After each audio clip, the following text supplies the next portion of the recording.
Hey, I'm Kelly, I'm Crystal. and we're from Pflugerville, Texas. We have 4 children from foster care. Very proud of all of them.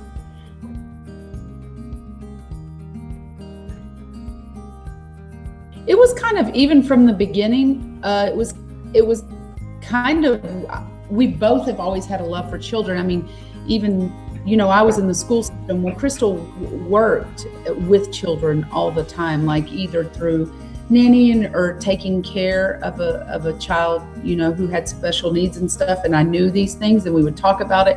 And it was kind of like, I would be like, oh, I've always wanted, and then Crystal would be, oh, I've always wanted this number. And, I was always like, I just want 2. That's how I grew up. I wanted 7. Crystal wanted 7. I was like, you're crazy.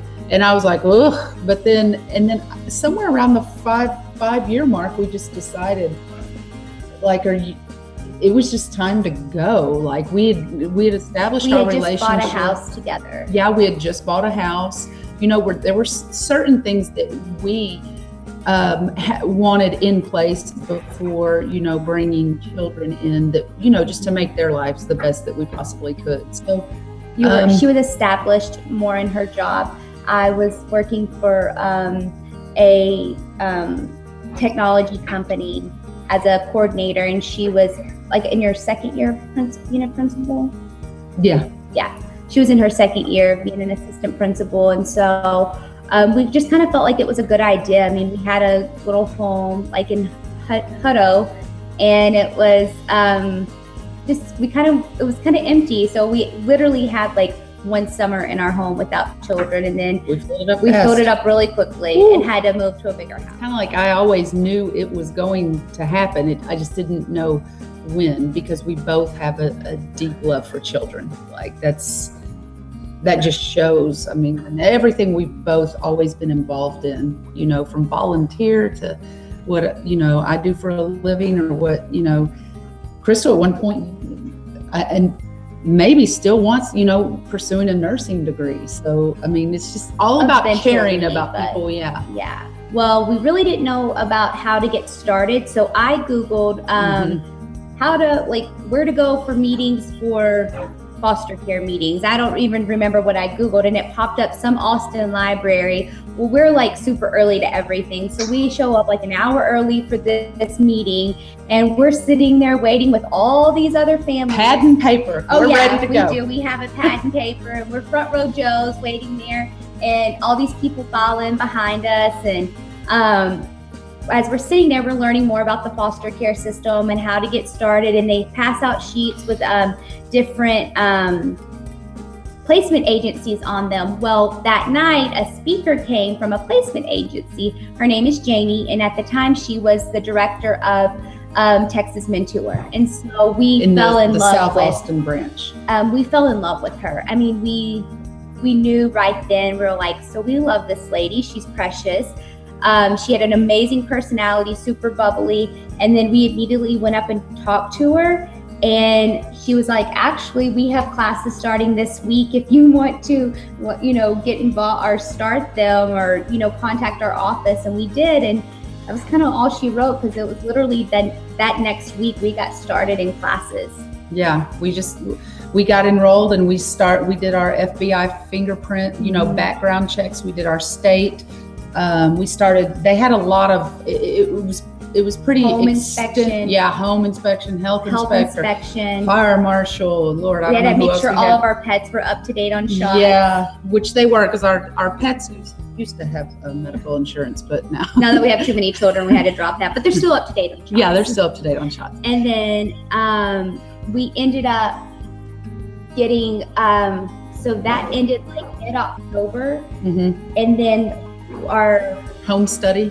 We knew that Alex was potentially gonna start the process of moving in. Well, he came for a 2-week stay, or a week stay, or he was just gonna stay with us for Thanksgiving.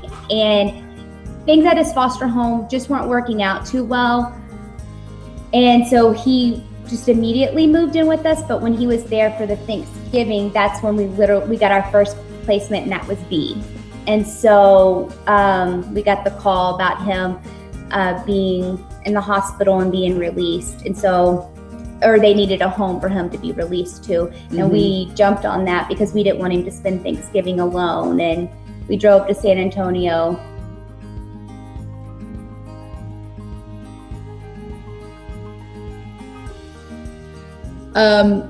So I get this email in the I was actually in a superintendent leadership retreat. And then I don't remember if I was kind of in a state of shock.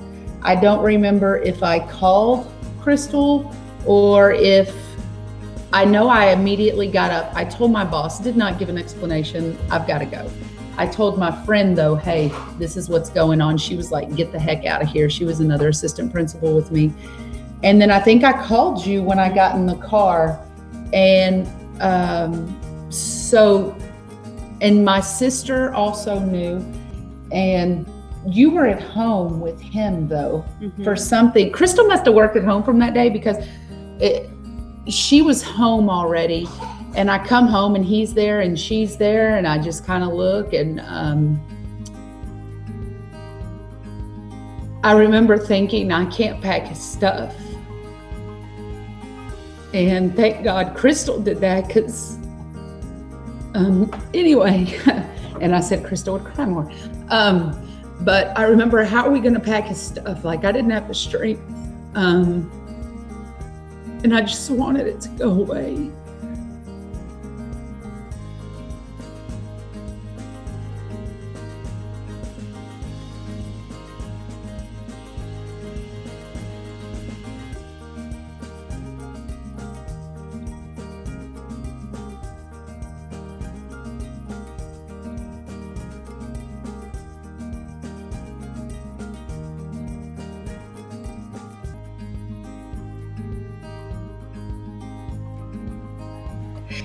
You describe how you feel with your first calls, like when you receive those calls.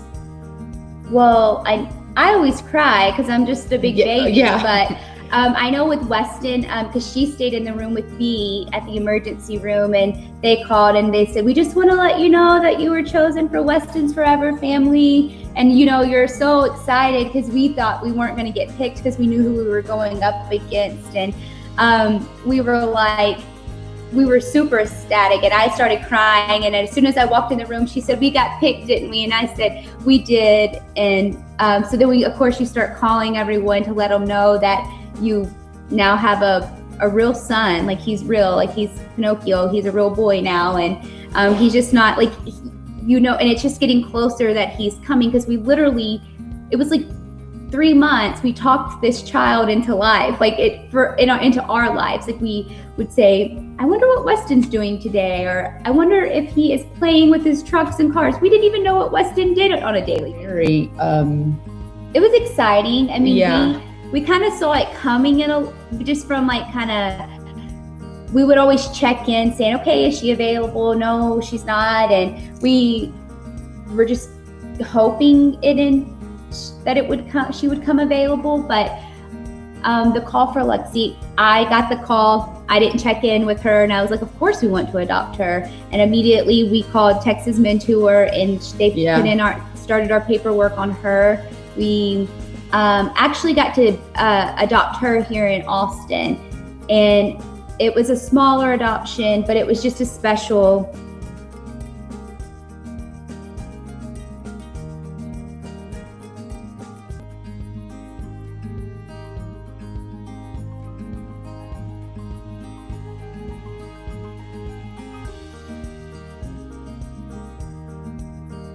Jace's call was some mixed emotions for me, because I was thinking, ooh, why is she calling me? You know, but then, and that's another thing that I could wrap up with that is, had he not been in our life, we wouldn't have Jace today, because that caseworker would have never known us. And, so everything happens for a reason. And with Jace, it was very exciting. And I was, thinking, I've got now my little baseball, soccer, whatever player he's going to be. And she had her princess, little Lexi. I feel like it's like ups, downs all the time. We never know what to expect. I've learned that as being a parent, it's kind of like, I'm going to tell you I might be there. I'm not going to make promises anymore, especially with Weston, because we never know with him medically. Last night we were in the hospital with Weston because of a long seizure. We're constantly having every test, everything done for him. It can be very stressful, but at the same time, it's the most rewarding. And it honestly, with these little people in my home, and even the big one, it actually even changed the way that I interacted with children at school.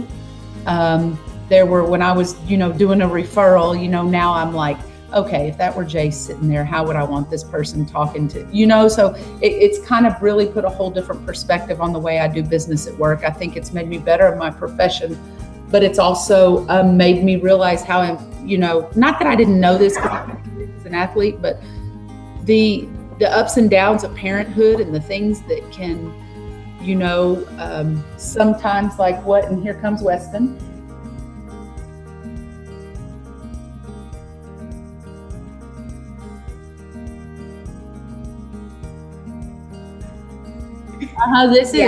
We don't own our time anymore, but that's okay. We're okay with that. And it's the ultimate sacrifice. I can go. I used to get my hair done on a certain schedule. No, that doesn't matter anymore. But my kids' hair will always look good, and they'll always have the good clothes. I'm like, well, they need this, so I'm not gonna go get me this. It's just they come first. That's the bottom line. I say it, but they come first, and their safety, well-being, and education is the number one, our biggest push.